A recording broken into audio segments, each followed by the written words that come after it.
Ռազմական գործողություններին զուգահեռ ակտիվացել է նաև դիվանագիտական ջանքերը։ Ամերիկյան բանակի քարտուղար Դենիել Դրիսկոլը Կիևում հանդիպել է նախագահ Զելենսկիի հետ, քննարկելու խաղաղության ամերիկյան ծրագիրը։ Ամերիկյան պատվիրակության բարձրաստիճան մակարդակը վկայում է այն կարևորության մասին, որին Սպիտակ տունը տալիս է իր 28 կետանոց ծրագրին։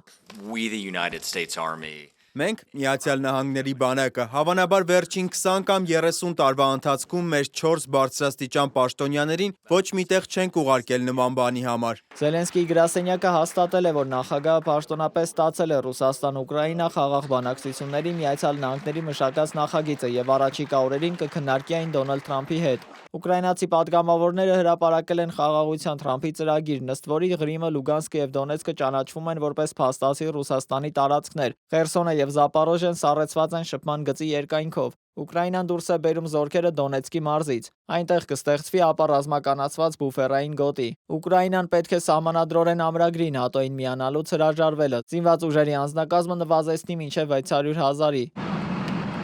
Ուկրաինային կարգելվի ՆԱՏՕ-ի զորքեր տեղակայել իր տարածքում եւ այդ երկիրը պետք է ամրագրի իր ոչ միջուկային կարգավիճակը։ Սպիտակ տանը սպասում են, որ Զելենսկին կընդունի Վաշինգտոնում մշակված խաղաղության պլանը մինչև զոհաբերության օրը, որն այս տարի նշվելու է նոյեմբերի 27-ին, Financial Times-ին տեղեկացրել են ուկրաինացի պաշտոնյաները։